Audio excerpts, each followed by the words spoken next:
정권이 연장되면 이 나라는 다시 고쳐도 쓸 수 없는 나라가 될 겁니다. 제1야당으로 정권 교체가 된다고 한들 1년 동안 실컷 복수한 후에 나머지 4년은 우리나라가 뭘 먹고 살지 생각이 없는 것은 마찬가지입니다. 오히려 현 적폐를 몰아낸 자리를 차지하고 다시 신적폐가 되는 적폐 교대가 될 가능성도 많아 보입니다.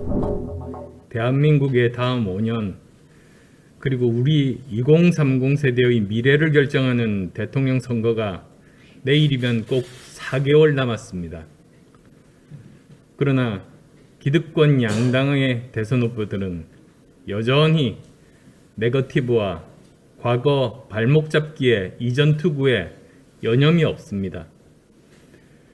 전 세계가 어떻게 변하고 있는지, 어떻게 하면 다른 나라들과의 경쟁에서 뒤처지지 않고 초격차 기술, 초인류 기업을 만들어 2030 세대들을 위한 새로운 일자리와 미래 먹거리를 만들 수 있는지, 어떻게 하면 코로나19로 더욱 악화된 우리 사회의 소득 격차, 교육 격차 등 양극화를 줄여 나갈 것인지, 어떻게 하면 고갈 위기의 연금을 개혁하고 모든 국민들이 편안한 노후를 누리게 할 것인지, 이러한 대한민국의 생존 전략과 미래 비전을 기득권 양당 후보들로부터 제대로 들어보지 못했습니다. 기득권 지키기에만 급급하고 2030 세대의 미래에는 관심이 없습니다.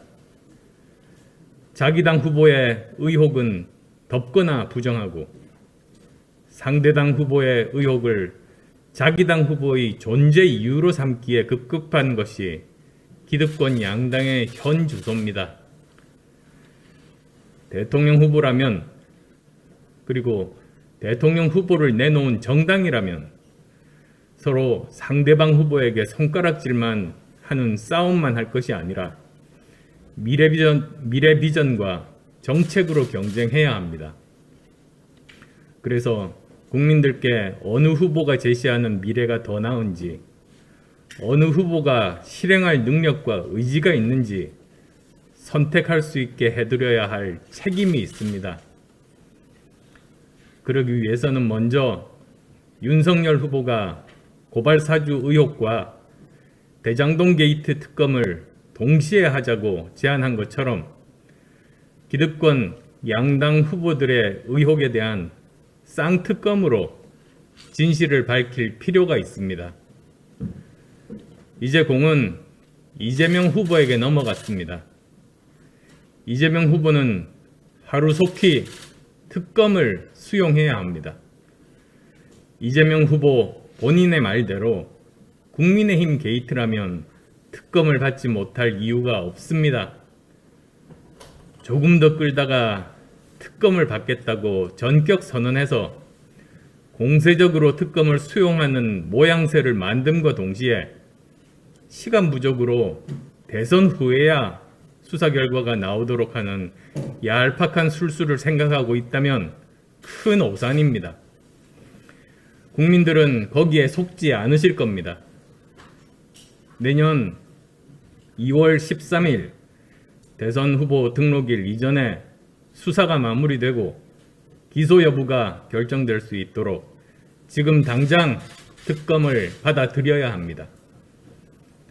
특검 없이 후보 등록일이 지나버리면 투표가 끝날 때까지는 대선 후보를 소환할 수 없을 겁니다. 그렇게 되면 우리 국민들은 진실을 알지 못한 채 투표장에 가야 합니다. 만에 하나 범죄를 저지른 후보가 당선된다면 취임 첫날부터 나라를 망친 대통령으로 기록되는 대한민국 역사의 죄인이 될 겁니다. 대통령 재임 중에 의혹이 사실로 드러난다면 국정 파탄과 국정 대혼란을 피할 길이 없습니다. 적대적 공생을 하고 있는 기득권 양당은 둘 다 죽느니 서로에게 치명상이 될 수 있는 수사는 피하자는 암묵적인 협력을 할 생각을 즉각 중단해야 합니다. 정치 개입을 피한다는 명분으로 수사를 접거나 대충 덮는 것이야말로 선거 개입이며 정치 야합입니다. 법과 원칙에 따라 실체적 진실을 있는 그대로 밝히라는 것이 국민의 명령입니다.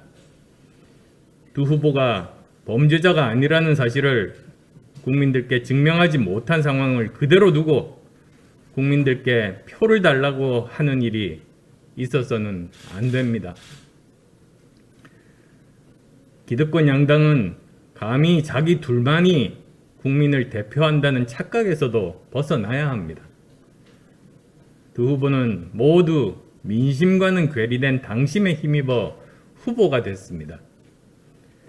지금 두 후보의 지지층보다 더 많은 중도층의 국민들께서 제1지대를 구성하고 예의주시하고 계십니다. 제1지대의 국민들께서 무엇보다도 열망하는 것은 더 좋은 대한민국입니다.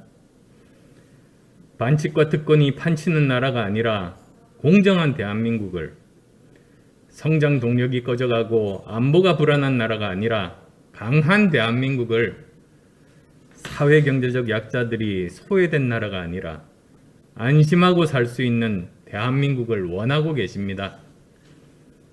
이런 나라를 만들지 못하는 묻지마 정권 교체는 정치인 간의 이익 다툼이지 국민들이 원하는 것이 아닙니다. 그러나 여당 후보는 정치적 인기를 얻으려고 혈세를 탕진하고 2030 세대에게 빚더미를 떠넘기는 최악의 포퓰리즘을 승부수로 생각합니다. 제1야당 후보는 지금 문 대통령처럼 경제나 과학기술은 모르니 나라의 운명을 좌우할 결정도 남에게 맡기겠다는 20세기 산업화 시대의 발상을 하고 있습니다. 정권이 연장되면 이 나라는 다시 고쳐도 쓸 수 없는 나라가 될 겁니다. 제1야당으로 정권 교체가 된다고 한들 1년 동안 실컷 복수한 후에 나머지 4년은 우리나라가 뭘 먹고 살지 생각이 없는 것은 마찬가지입니다. 오히려 현 적폐를 몰아낸 자리를 차지하고 다시 신적폐가 되는 적폐 교대가 될 가능성도 많아 보입니다. 저는 대통령이 되면 국민을 통합하여 국난을 극복하고 나라를 다시 재도약시키겠습니다. 그러나 국민 통합이 법을 어긴 사람도 봐주겠다는 것이 아닙니다. 내 편이냐 아니냐를 가리지 않고 공명정대하게 추상 같은 법치를 구현해서 법을 어긴 사람에 대해서는 누구보다도 단호하게 죄값을 물어야 국민 통합도 가능합니다. 저는 대선 후보들 중 유일하게 회사를 만들고 돈 벌어보고 직원 월급 줘본 사람입니다. 저는 대선 후보들 중 유일하게 과학기술 대통령으로 경제를 발전시키고 다음 대통령 임기 동안 찾아올 또 다른 팬데믹에 가장 잘 대처할 수 있는 사람입니다. 저는 대선 후보들 중 유일하게 미국에서 학교를 다니고 유럽에서 방문학자로 연구하고 일본과 중국의 지사를 만들어 직접 사업하면서 글로벌 감각을 가지고 있는 사람입니다.